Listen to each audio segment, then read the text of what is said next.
بسم اللہ الرحمن الرحیم قال اللہ تبارک و تعالی فی القرآن المجید خلق الانسان ضعیفا صدق اللہ العظیم۔ اللہ رب العزت نے قرآن پاک میں انسانوں کو خطاب کرتے ہوئے فرمایا گیا خلق الانسان ضعیفا کہ انسان کمزور پیدا کیا گیا ہے۔ جو بھی انسان دنیا میں آیا گیا ظاہر ہے اس میں مصیبتیں پریشانی ضرور آتی ہیں۔ دنیا کی اس تاریخ کے اندر کوئی بھی مسلمان ایسا نہیں آیا جو تکلیف سے بچا ہو۔ ہر مسلمان کے اوپر تکلیفیں ضرور آئی ہیں۔ کسی کافر کے بارے میں سوچا جا سکتا ہے کہ اللہ رب العزت نے اس کو ڈھیل دی ہو، مہلت دے رکھی ہو، اس پہ تکلیف نہ آئی ہو، لیکن مسلمان کے بارے میں نہیں سوچا جا سکتا کہ مسلمان آیا ہو دنیا میں، اس نے سانس لیا ہو لیکن اس پہ تکلیف نہ آئی ہو۔ یہ نہیں ہو سکتا۔ سب سے پہلے سب سے زیادہ تکلیف اٹھانے والے اس انبیاء کے سلسلے کو جو اللہ رب العزت نے جاری اور ساری کیا، سب سے زیادہ تکلیفیں بھی انبیاء کو آئی۔ وہ انسانیت کے خیر خواہ، انسانیت کے اصلاح چاہنے والے، انسانوں کو جہنم سے بچا کے جنت کی طرف لے جانے والے وہ انبیاء کی جماعت ہے، اور سب سے زیادہ تکلیفیں بھی انبیاء کو آئی ہیں۔ اور ہم نے جو زندگی بسر کرنی ہے، ہم نے جو زندگی گزارنی ہے، ہم نے انبیاء کے طریقے کے اوپر گزارنی ہے کہ انبیاء پہ تکلیفیں آئی، مصیبتیں آئی، پریشانی آئی، لیکن انبیاء نے مصیبتوں کے اندر، پریشانیوں کے اندر پکارا کس کو تھا؟ کوئی انبیاء، کوئی نبی جس پر تکلیف آئی ہو لیکن اس تکلیف کے اندر اس نے کس کو پکارا گیا؟ سب سے پہلے قرآن سے پوچھئے۔ اللہ کا قرآن کہتا ہے آدم علیہ السلام کے بعد پہلے پیغمبر نوح علیہ السلام آئے۔ اللہ رب العزت نے جو ان کے ذمہ ڈیوٹی لگائی، انہوں نے اپنی دعوت کی، تبلیغ شروع کی، لیکن 950 سال گزر گئے، کوئی بھی ماننے کے لیے تیار نہیں۔ بہت زیادہ لوگ جھٹلانے والے، انکار کرنے والے، مصیبتیں دینے والے، تکلیفیں دینے والے، مارنے والے۔ لیکن جب نوح علیہ السلام 950 سال گزر گئے، اتنی مدت کے بعد وہ بے بس ہو گئے۔ اس بے بسی کے اندر آپ غور کریے، نوح پیغمبر نے اس بے بسی کے عالم کے اندر کس کو آواز دی؟ ان سے پہلے اللہ کے برگزیدہ پیغمبر آدم علیہ السلام دنیا سے جا چکے تھے، ان کی قبر بن چکی تھی، لیکن نوح علیہ السلام نے آواز کس کو دی؟ اللہ کا قرآن بول کے اٹھا، ربی انی مغلوب فانتصر، اے اللہ میں مغلوب ہو گیا، میں شکست کھا گیا، اے اللہ میں ہار گیا، میں بے بس ہو گیا، اے اللہ فانتصر اب تو میری مدد فرما۔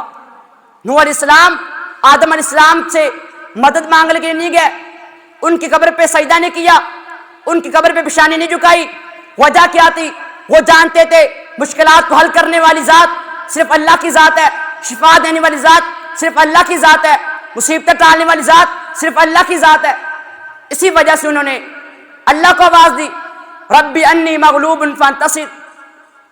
اور یاد کیے یعقوب علیہ السلام اللہ کے بڑے برگزیدہ پیغمبر گزرے ہیں، ان کو کتنی تکلیفیں آئی۔ بیٹے آ کے کہتے ہیں ابا جی آپ کے بیٹے یوسف کو بھیڑیا کھا گیا، 12واں سپارہ ہے، سورہ یوسف ہے، آپ کے بیٹے کو بھیڑیا کھا گیا۔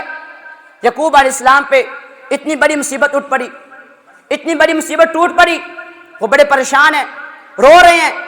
لیکن دیکھیے اس مصیبت کے اندر، اس پریشانی کے اندر اگر کسی کا بیٹا فوت ہو جائے اس کی تو آس امید ختم ہو جاتی ہے، لیکن کسی کا بیٹا گم ہو جائے تو اس گھر کے اندر کھانا بھی نہیں پکتا، باپ کو نیند بھی نہیں آتی۔ یعقوب پیغمبر پریشان ہے، لیکن اس پریشانی کے اندر، اس مصیبت کے اندر یعقوب پیغمبر نے کس کو آواز دی؟ ان سے پہلے کتنے پیغمبر گزر چکے تھے، ان سے پہلے کتنے پیغمبروں کی قبریں بن چکی تھی۔ کبھی قرآن پڑھنا ترجمے کے ساتھ، آج ہمارے مولویوں نے ہمیں یہی فن سکھا دیا ہے کہ جو مولوی بات بیان کر دیں بس اسی پہ عمل کر لینا۔ یہ ہرگز ایسی بات نہیں ہے۔ جو مولوی بات بیان کریں ان سے حوالہ مانگیے، جس حدیث سے آپ کو بتائیں، جس قرآن سے آپ کو بتائیں، آپ حوالہ مانگیے، گھر جائیں ترجمے کے ساتھ خود پڑھیے، آج جا کے پڑھ لینا ترجمے کے ساتھ سورہ یوسف۔ یعقوب پیغمبر پہ مصیبت آئی، لیکن اس مصیبت کے اندر یعقوب پیغمبر نے اپنے باپ کو آواز نہیں دی، آدم علیہ السلام کو آواز نہیں دی، اور ان سے پہلے نوح علیہ السلام گزر چکے تھے، ان کو آواز نہیں دی، حتیٰ کہ رو رو کے وَبَيَضَّتْ عَيْنَاهُ، ان کی آنکھیں سفید ہو گئی، آنکھوں سے نبینے ہو گئے، اللہ کے آگے رو رو کے بڑے سال روئے۔ یہ نہیں کہا 1-2 سال اللہ سے مانگا، اگر اللہ نے آزمائش میں ڈال دیا کچھ نہ دیا ہم چلے جاتے ہیں درباروں پہ، بھی اللہ سے بڑا مانگا ہے، اللہ دے ہی نہیں رہا، اللہ آزماتا ہے تو کمال کر دیتا ہے۔ پہلا بیٹا گم ہوا، یوسف علیہ السلام بھیڑیا کھا گیا، یعقوب علیہ السلام روتے رہے، اللہ کے سامنے روتے رہے۔ اس کے بعد بیٹے آئے، اے ابا جی آپ کے دوسرے بیٹے نے چوری کی ہے، وہ چوری کے کیس میں جیل میں چلا گیا۔ یہ تو مصیبتوں پر مصیبتیں آئی جا رہی ہیں، یہ تو مصیبتوں پر زخموں پر نمک چھڑکنے والی بات ہے۔ کبھی پہلا بیٹا ملا نہیں، دوسرا بیٹا جیل میں چلا گیا ہے۔ جب دیکھا کہ دونوں بیٹے غائب ہیں، ایک کو بھیڑیا کھا گیا، ایک جیل میں چلا گیا، کیا کہتے ہیں؟ اللہ سے مانگتے ہیں، اے اللہ اب میں بے بس ہو گیا ہوں، انما اشکو بثی وحزنی الی اللہ۔ یہ نہیں کہا میں اپنی پریشانیوں کا حل آدم پیغمبر سے لوں گا، یہ نہیں کہا میں اپنی پریشانیوں کا حل نوح علیہ السلام سے لوں گا، بلکہ یہ کہا آج جا کے پڑھ لینا 13واں سپارہ سورہ یوسف، 13ویں سپارے کا 4تھا صفحہ پڑھ لینا۔ کیا کہنے لگے؟ انما اشکو بثی وحزنی الی اللہ، میں تو صرف شکایت کرتا ہوں اپنی غمگینی کا، اپنی غمزدی کا، اپنی پریشانی کا، صرف شکایت کرتا ہوں اللہ کے سامنے، الی اللہ، اس اللہ کے سامنے سب کچھ جاننے والا ہے، سب کی تکلیفوں کو دور کرنے والا ہے۔